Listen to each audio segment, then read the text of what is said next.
was supposed to be just another uneventful Friday night, one of those drizzly evenings when the streetlights cast long shadows on empty sidewalks, and the world seems cloaked in fog.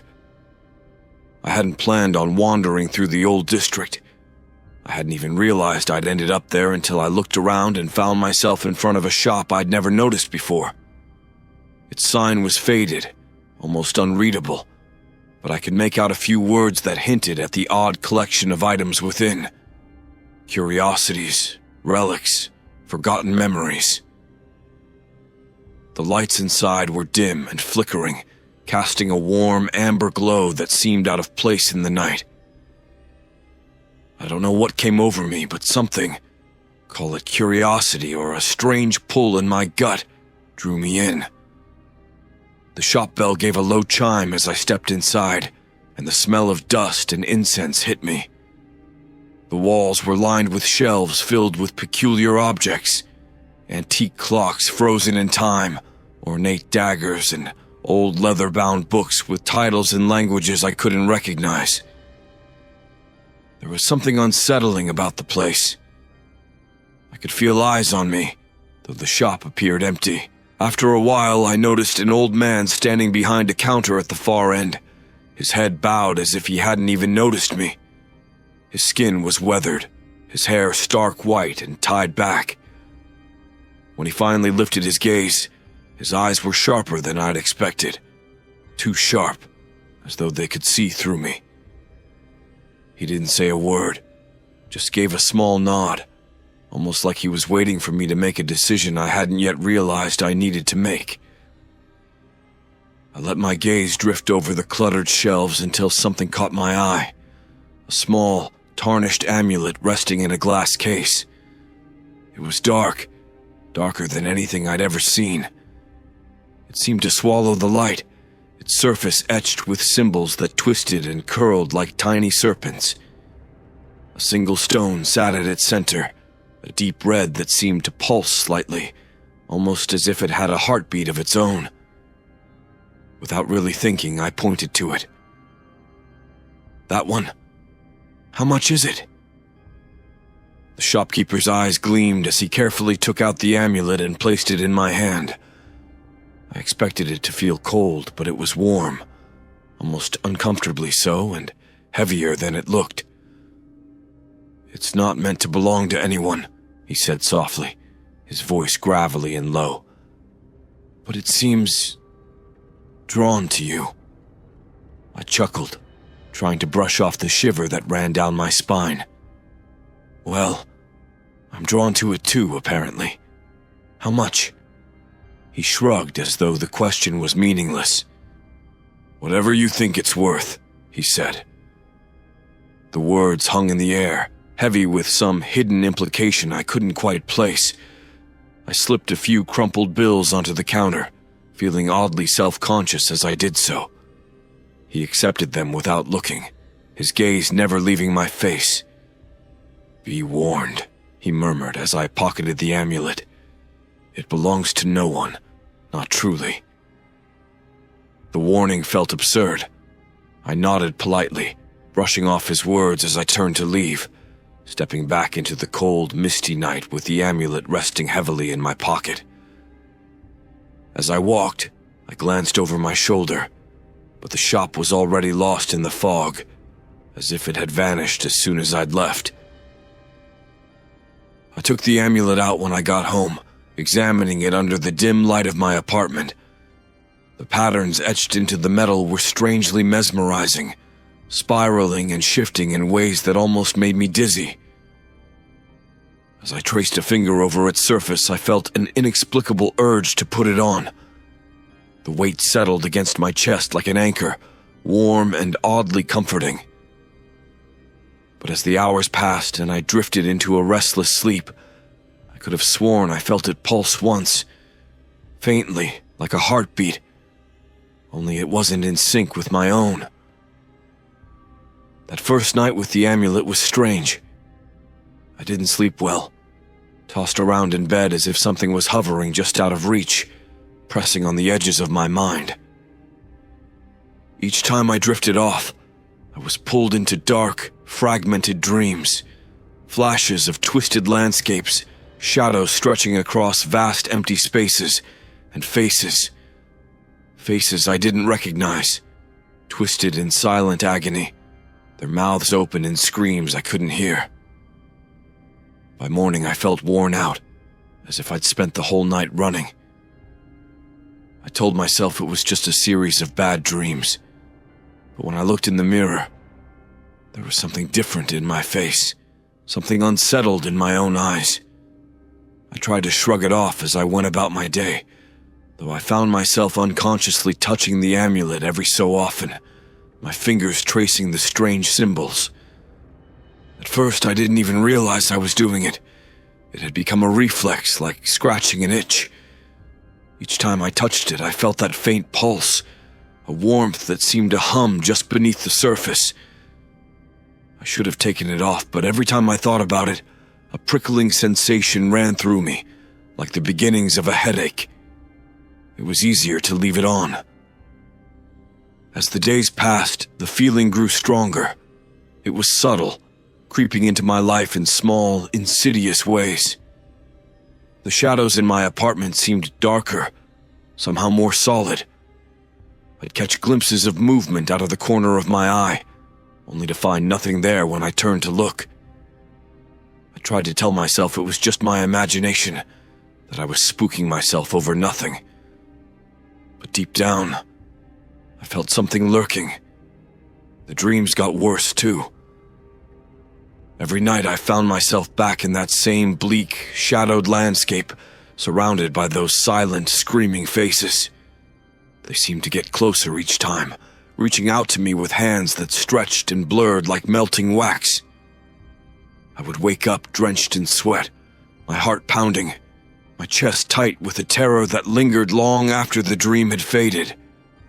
And through it all, the amulet would pulse faintly against my skin, warm and relentless, as if it was feeding off my fear. One evening, as I was brushing my teeth, I caught a glimpse of something strange in the bathroom mirror. It was just for a second, a fleeting shadow over my shoulder that vanished as soon as I looked directly at it. But in that brief instant, I saw something. A shape, dark and indistinct, with eyes that seemed to bore into me. I froze, the toothbrush clattering into the sink as I stared into the mirror, trying to convince myself I'd imagined it. But even as I tried to dismiss it, I could feel a presence behind me, an oppressive weight pressing down on my shoulders, heavy and unyielding. That night, I tried to sleep without the amulet. I pulled it off and set it on my nightstand, but as I lay there in the dark, I could feel its absence like an ache. My mind was buzzing, restless, a nagging sense of dread clawing at my thoughts. I felt exposed, vulnerable, as though something was watching me from the shadows, waiting for its moment to strike. After what felt like hours of tossing and turning, I gave in and slipped the amulet back around my neck. Instantly, a wave of relief washed over me, and the sense of dread ebbed away, replaced by a strange, hollow comfort. But as I lay there, feeling the warmth of the amulet against my skin, I couldn't shake the feeling that it was less of a comfort and more of a trap, a tether that was slowly binding itself to me. And then, just as I was about to drift off, I felt it again. A steady, slow pulse, as though the amulet itself had a heartbeat. I squeezed my eyes shut, trying to block it out, but the beat only grew stronger, syncing with the rhythm of my own heart until they were one and the same. Somewhere deep down, a thought took root, cold and clear. I wasn't wearing the amulet. The amulet was wearing me. After that night, things started unraveling quickly. I tried to pretend that everything was fine, tried to stick to my routine and ignore the nagging presence of the amulet against my chest. But it wasn't long before that feeling of being watched grew stronger, more persistent. It was like having someone shadowing me all the time, breathing down my neck, waiting for me to slip up. Around me, little things began to change. The shadows in my apartment deepened, pooling in corners that the light somehow couldn't reach. Objects wouldn't stay where I left them. Keys vanished, reappearing in odd places. Doors I was sure I'd closed would swing open as soon as I turned my back. And then there were the voices. They started as whispers, almost too faint to catch, like a radio just barely out of tune. But as the days dragged on, they grew louder, forming words that sent chills down my spine. One night as I lay in bed, the whispers converged into something almost coherent. "You can't run." The words sliced through the darkness, soft yet cold, like the voice was coming from within my own skull. I bolted upright, heart racing, the echo of those words lingering in the silence. It took every ounce of willpower to stay in bed, to convince myself it was just my mind playing tricks. But there was something else, something that gnawed at the edges of my awareness. I was beginning to sense memories that weren't my own. I would see flashes, a cobblestone street under a night sky, a dimly lit room with candles melting down to nubs, faces twisted in terror. It was as if the amulet was leaking pieces of other people's lives, fragments of past owners who had worn it, suffered under it, and perhaps been destroyed by it. One rainy evening, I decided to return to the old district, determined to find the shop and demand answers from that strange shopkeeper. I remembered the alley perfectly, remembered the way the street had curved down into the mist, how the sign had barely been visible through the fog. But as I retraced my steps, the shop wasn't there. I walked up and down that street for hours, ignoring the stares of passers-by as I searched every storefront, every hidden corner, hoping that somehow the shop would reappear. It didn't. I was left standing in the rain, drenched and frustrated, with only the weight of the amulet to remind me that any of it had been real. That night, as I sat alone in my dim apartment, I realized I had only one choice left. I needed to figure out what this thing was, and more importantly, how to get rid of it. I spent hours scouring the internet, diving into pages about ancient artifacts and curses, stories of haunted objects that brought ruin to their owners. I found stories of necklaces, rings, mirrors, but nothing like my amulet. But then, on an obscure forum tucked away in the corner of the internet, I stumbled upon a thread about a soul-bound relic. The amulet in the story sounded eerily similar to mine, a piece of jewelry that binds to its wearer, carrying with it the souls of those it had touched before. The more I read, the colder I felt. One line stood out, sending a chill down my spine. Once worn, the amulet becomes a part of you, binding itself to your soul. Removal only invites death.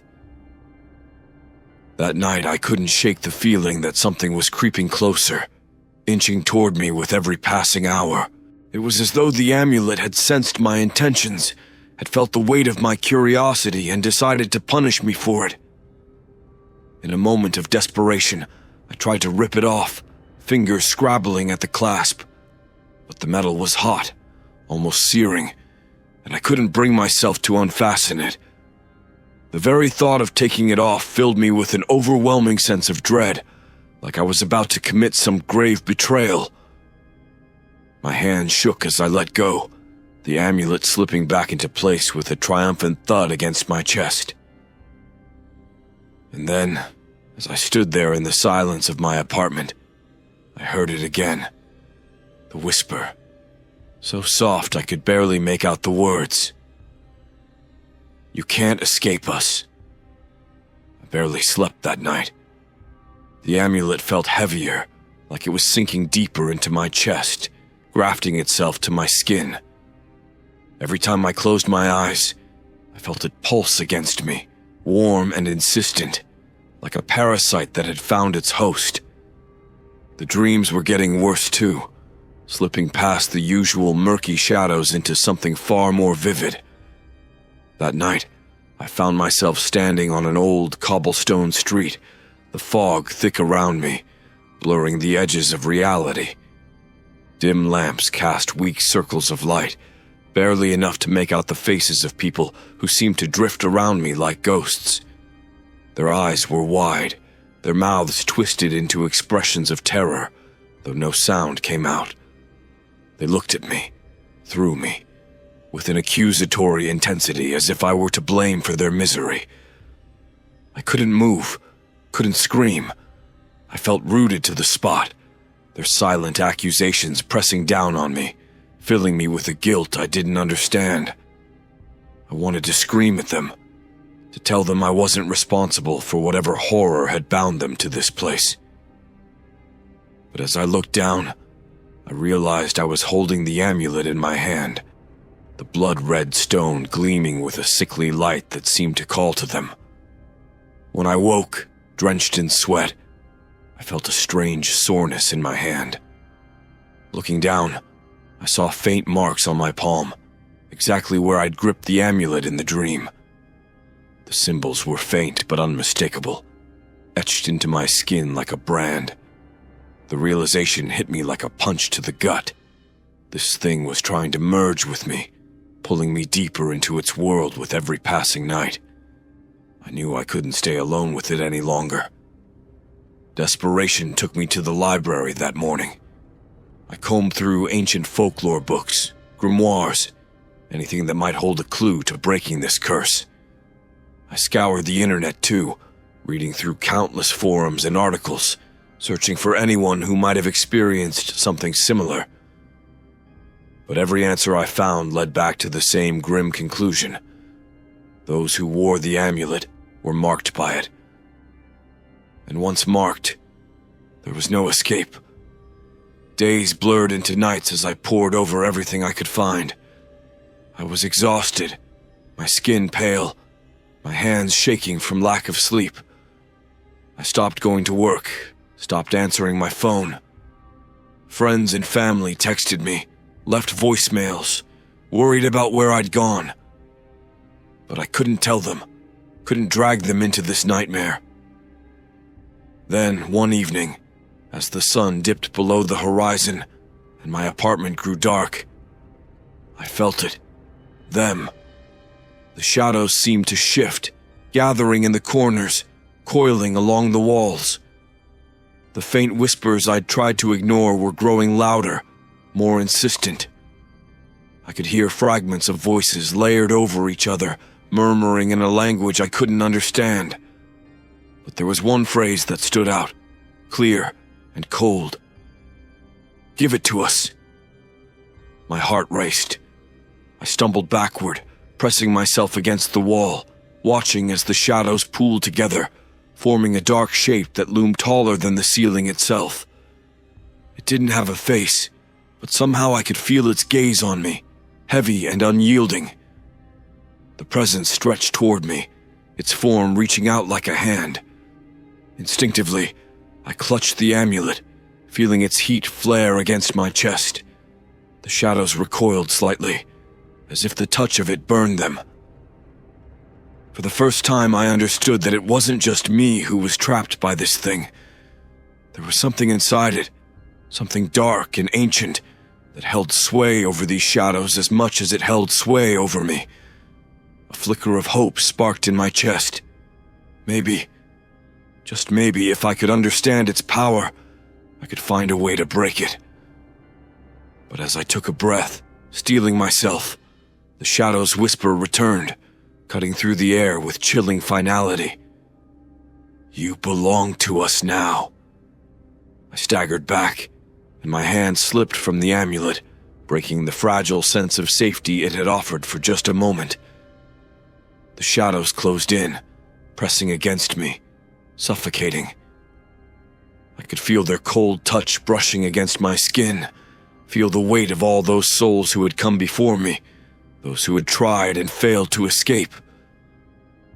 In that moment, I understood one terrible truth.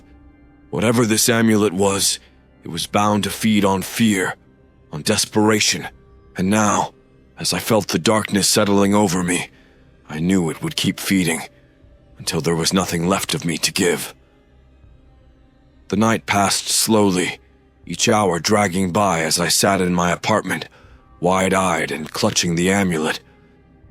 I couldn't bear to sleep, not with the shadowed figures that seemed to creep closer, inch by inch, when the lights dimmed.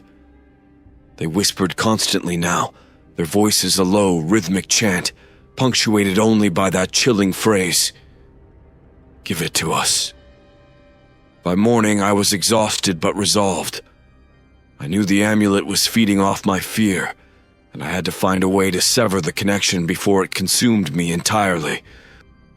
I felt the faintest sliver of hope as I reached out to an old friend, Lydia, who'd always been fascinated by the occult and folklore. We hadn't spoken in years, but I hoped she would be willing to help me, even if my story sounded impossible. When I called her, my voice was shaky, and I could hear the skepticism in her silence as I explained. But when I described the amulet in detail, mentioning the dark stone, the writhing symbols, she grew quiet. After a long pause, she finally spoke.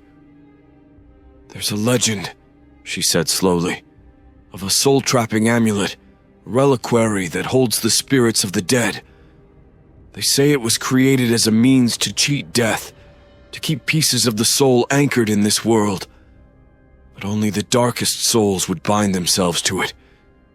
It's a cursed relic, feeding on those it ensnares, demanding they fulfill its purpose."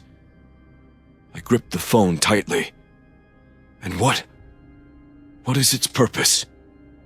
Her voice dropped to a whisper. "To consume the bearer, to take all they are, all they could be, and turn them into another ghost in the chain. But there's a ritual, or so the stories go. It's risky, but it might give you a chance to sever the amulet's hold, if you're willing to face whatever it's hiding." I didn't hesitate. At this point, there was nothing to lose. She gave me instructions for a ritual meant to unveil the truth, warning me to be prepared for whatever I'd see, as it would bring me face to face with the spirits trapped within the amulet. The ritual involved candlelight, mirrors, and a piece of red thread, symbols meant to tether my own soul to reality while drawing out the entity's secrets. That night, I followed her instructions to the letter. I turned off every light in the apartment, setting a single candle on my dresser, facing the mirror. I tied the red thread around my wrist, the end wrapped around the base of the candle, and I held the amulet in my hand, feeling it throb as though it had a pulse. Its warmth grew, almost burning, as I closed my eyes and repeated Lydia's incantation, a low chant to release the shadows within. The room grew colder, the air thickening until each breath felt like swallowing ice. When I opened my eyes, the mirror was filled with a darkness that went beyond the absence of light. It was a void, swirling and moving as though something was alive within it. Slowly, faint shapes began to emerge, faces I recognized from my dreams, eyes wide and hollow, mouths open in that silent scream. But this time, I could hear them, their voices layered over one another, desperate, pleading. "Free us! Break the chain! Give it back!" I stared into the mirror, frozen, and then I saw her. A woman's face, sharp and angular, her eyes blazing with fury. Her lips parted, and unlike the others, her voice rang out clear and commanding. "You think you can be rid of us? The amulet has chosen you. You belong to it now, as do we all." I gritted my teeth, refusing to let the fear take over. "What do you want from me?" I demanded, my voice barely a whisper. her face twisted into a cruel smile. "You were the one who took it. You chose this path. The only escape is to pass the amulet to another, or to let it consume you entirely." My heart pounded as I realized the full weight of her words. To break the curse, I would have to condemn someone else, to trick them into taking this nightmare on themselves. My mind reeled, and in that instant of hesitation, I felt the shadows reach out from the mirror, closing in around me, the souls of the trap pulling me into their darkness. I yanked my hand back, severing the connection as the candle sputtered and went out, leaving me alone in the pitch-black room, the amulet searing hot against my chest. But now, I knew the rules. The amulet had bound itself to me, but there was a way out.